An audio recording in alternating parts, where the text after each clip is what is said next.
할렐루야. 특별 새벽 기도 오신 여러분들을 환영하며 축복합니다. 세상에서 가장 아름다운 새 특새입니다. 네. 하나님께서 이 특별한 때에 특별한 은혜를 여러분들에서 예비하고 계신 줄 믿습니다. 이번 한 주간 그 특별한 은혜를 누리는 여러분 되실 수 있길 주님의 이름으로 축복합니다. 존 버년이 쓴 철로 역정에 기록된 한 내용입니다. 크리스천이라는 이름을 가진 한 청년이 있었습니다. 크리스천 씨가 의심의 성 안으로 들어갔고 절망의 감옥에 갇혀버렸습니다. 절망의 감옥에 갇히다 보니 미래가 보이지 않았고 내 삶이 더 이상 나아지지 않을 거야 라는 그런 생각을 하게 되니까 자살의 유혹에 빠지게 되었습니다. 그냥 이대로 죽는 것이 더 낫지 않을까라는 생각을 하게 되었죠. 그러나 다행인 것은 그러한 때에도 이 크리스천 씨와 함께 했던 한 사람이 있었는데 그 사람의 이름이 소망이었습니다. 소망 씨라는 이가 크리스천 씨와 함께 했던 것이죠. 그래서 이 소망 씨가 크리스천 씨에게 이렇게 이야기를 하게 됩니다. 지금까지 당신의 삶을 도와왔던 하나님께서 또 당신을 위해서 무엇인가를 준비하지 않았을까요? 하나님께 그 도움을 구해보면 어떨까요? 라는 그러한 이야기를 해주게 됩니다. 그래서 크리스천 씨가 곰곰이 생각해 보았어요. 하나님이 나에게 도와주실 것이 무엇인가? 하나님이 나를 무엇으로 도와주실까? 생각을 해보니 하나님이 주신 것이 있었어요. 가슴 깊숙하게 있었던 열쇠가 있었는데 그 열쇠의 이름이 약속이라는 열쇠였습니다. 약속의 열쇠를 가슴에 품고 있었는데 그것을 이제 생각을 하게 된 거예요. 약속의 열쇠를 끄집어내어서 절망의 감옥의 문을 열었어요. 그런데 그 열쇠로 여니까 절망의 문이 스스로 열리는 것이었습니다. 그리고 그 문을 열고 나와보니 세상으로 나오는 그러한 길이 있었고 새로운 세상이 크리스천 씨를 기다리고 있었던 것입니다. 여러분, 이 이야기가 우리에게 주는 교훈이 무엇일까요? 하나님께서 우리에게 주신 약속이 있습니다. 우리의 인생이 비록 의심의 성 안으로 들어가 절망의 감옥에 갇힌다 하더라도, 캄캄한 어둠의 터널에 갇힌다 하더라도 우리에게는 약속이라는, 하나님의 약속이라는 소망이 있는 것입니다. 하나님의 약속이 무엇이겠습니까? 요한복음 1장에서 말씀을 합니다. 요한복음 1장 그리고 1장 14절에 보면 태초에 말씀이 계시니라 이 말씀이 하나님과 함께 계셨으니, 같이 읽겠습니다. 이 말씀은 곧 하나님이시니라. 말씀이 육신이 되어 우리 가운데 거하심에 우리가 그의 영광을 보니 아버지의 독생자의 영광이요 은혜와 진리가 충만하더라. 아멘. 태초에 말씀이 계셨습니다. 그 말씀은 곧 하나님이셨어요. 그 말씀이 육신이 되어 우리 가운데 거하셨고 은혜와 진리가 그 안에 충만하였습니다. 그러므로 여러분, 말씀이 태초에 계셨고 태초에 계셨던 그 말씀이 육신이 되어 우리 가운데 오셨다는 것은 그분은 곧 예수 그리스도를 의미합니다. 예수 그리스도 안에는 은혜와 진리가 충만합니다. 그분은 유일한 진리가 되시지요. 우리에게 진리로 이끄시는 유일한 분이 되십니다. 그분은 우리에게 은혜를 베푸시는 분이십니다. 그러므로 우리가 해야 할 것은 주님을 바라보는 것, 예수 그리스도를 바라보는 것입니다. 이번 고난주간 특별 새벽 기도의 주제를 그래서 예수를 바라보자라고 정하였습니다. 고난주간을 통해 더욱 예수님 바라보시는 여러분 되시길 주님의 이름으로 축복합니다. 예수님을 바라보아야 할 이유를 오늘 우리가 읽은 히브리서 12장 1절 2절 말씀에서 너무나 분명하게 우리에게 가르쳐주고 있습니다. 히브리서 12장 1절 2절 말씀을 다시 한 번 더 같이 읽도록 하겠습니다. 이러므로 우리에게 구름같이 둘러싼 허다한 증인들이 있으니 무거운 것과 얽매기 쉬운 죄를 벗어버리고 인내로서 우리 앞에 당한 경주를 하며 믿음의 주여 또 온전하게 하시니 예수를 바라보자.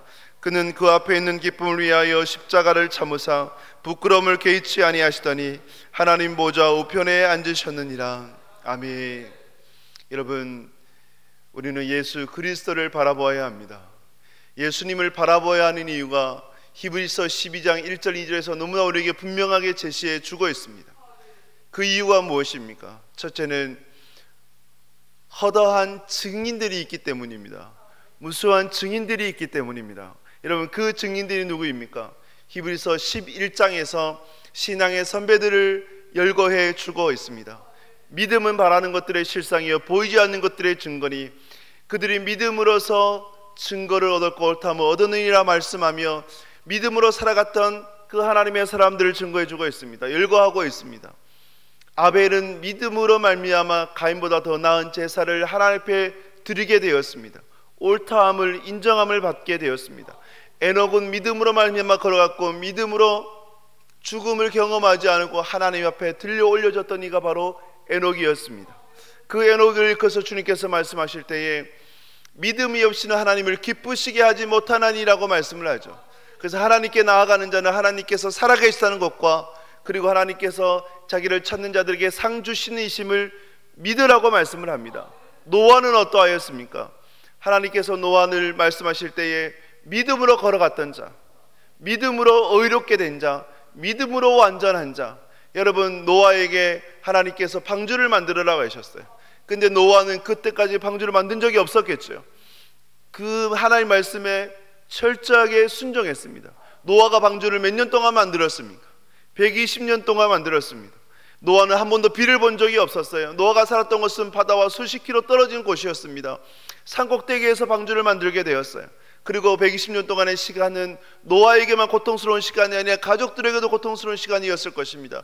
수많은 사람들이 비난했을 거예요. 그럼에도 불구하고 노아는 믿음으로 하나님을 바라봄으로 말미암아 그 시간들을 견디어내었고 순종하며 나갔을 때에 노아를 통해서 가족들이 구원을 얻게 되었습니다.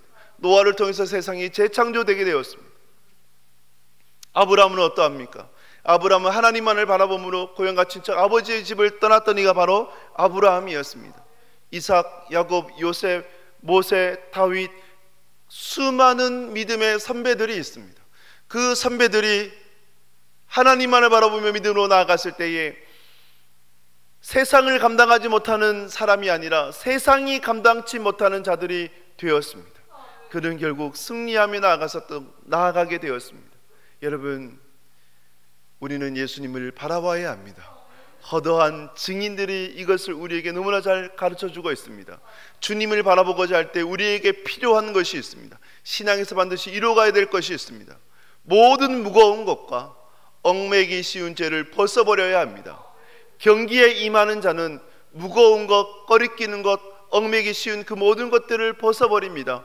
생각도 마인드도 차단시켜 버립니다. 오직 경기에만 집중을 합니다. 식단을 조절을 하고 그리고 자기의 방해되는 것은 다 제거해버리는 것이 경기에 임하는 자입니다. 우리는 신앙의 경기, 신앙의 경주에 임하는 자가 됩니다. 그러므로 우리에게 있는 꺼리끼는 것이 있다면 하나님의 말씀으로 잘라내버려야 되는 것입니다. 그러한 이번 한 주간 될 수 있기를 주님의 이름으로 축복합니다. 여러분들에게 꺼리끼는 것들이 있다면 잘라내어 버리십시오. 신앙에 방해되는 것들이 있다면 결단해서 주님만을 바라보며 나아갈 수 있도록 힘쓰는 여러분 될 수 있기를 주님의 이름으로 축복합니다. 우리가 왜 예수님을 바라봐야 됩니까? 예수님은 우리의 믿음의 주가 되시기 때문입니다. 믿음의 주라고 하는 것은 창시자여 선구자라는 뜻이 되어집니다. 예수님은 우리의 믿음의 사령관이 되십니다. 지휘관이 되십니다. 사령관, 지휘관은 그 부대를 지휘하는 자이고 병사들은 지휘관의 명령에 따라서 나아가면 되는 것입니다. 우리는 예수님의 병사입니다. 군사입니다. 그러므로 주님께서 말씀하신 그것에 우리는 순종하며 신뢰하며 따라가면 되는 것입니다. 예수님은 우리의 믿음의 주가 되십니다. 마지막으로 우리가 예수님을 바라봐야 할 이유는 예수님은 우리의 믿음을 온전하게 하시는 분이시기 때문입니다. 예수님께서 초림하셨을 때에 세상의 심판이 시작이 된 것입니다. 예수님께서 초림하셨을 때에 천년왕국이 시작이 되는 것입니다. 예수님께서 올라가셨던 모습 그대로 다시 오시게 될 것입니다.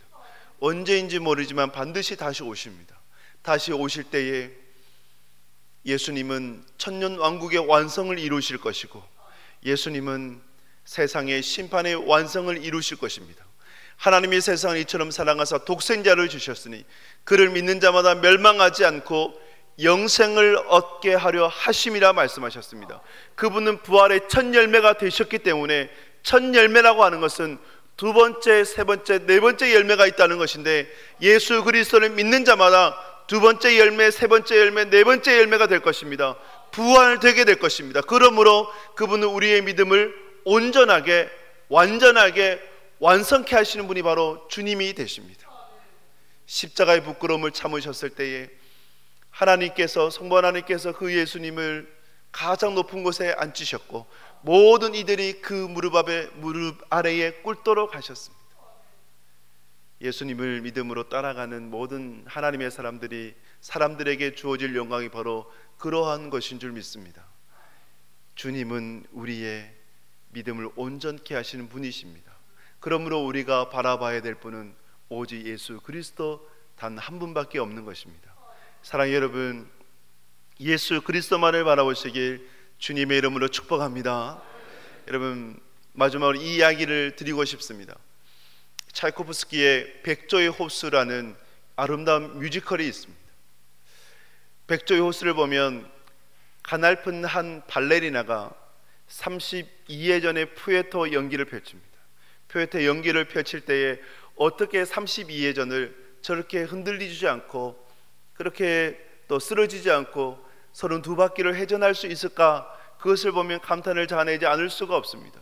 근데 여러분, 어떻게 그 여인이, 가냘픈 발레리나가 32회전을 멈추지 않고 그렇게 할 수 있을까요? 그 이유를 한 사람이 물어봤더니 이렇게 대답을 했습니다. 연기자가 처음 무대에 들어서자마자 가장 먼저 하는 것은 관객석, 객석 맨 앞에 있는 한 사람을 지목을 하고 그 사람을 바라본다는 것입니다. 그래서 회전을 할 때에 손과 발이 먼저 돌아도 그 얼굴은 그 사람만을 응시한다고 합니다. 그리고 또 한 바퀴 돌면 그 한 사람만을 계속 응시해서 32바퀴를 그 사람만을 보고 회전을 하기 때문에 흔들리지 않고 넘어지지 않고 그렇게 32바퀴를 회전할 수 있다, 32바퀴의 푸에토 연기를 할 수 있다라고 이야기를 합니다. 한 사람만을 응시하는 것입니다. 사랑하는 여러분, 저와 여러분들이 인생의 경주를 할 때, 신앙의 경주를 할 때에, 천국 가는 그날까지 우리가 걸어가고자 할 때에 32바퀴 회전 이상의 인생의 롤러코스터를 타게 될 것입니다. 그럼에도 불구하고 흔들리지 않는 견고한 신앙으로 나아가고자 할 때에 우리는 단 한 분, 예수 그리스도만을 바라볼 때에 인생 가운데 승리하게 될 줄 믿습니다. 고난주간을 통해 더욱 주님 바라보시고 예수 그리스도를 바라보시고 주님께서 주셨던 그 승리를 누리실 수 있는 여러분들 되시길 주님의 이름으로 축복합니다.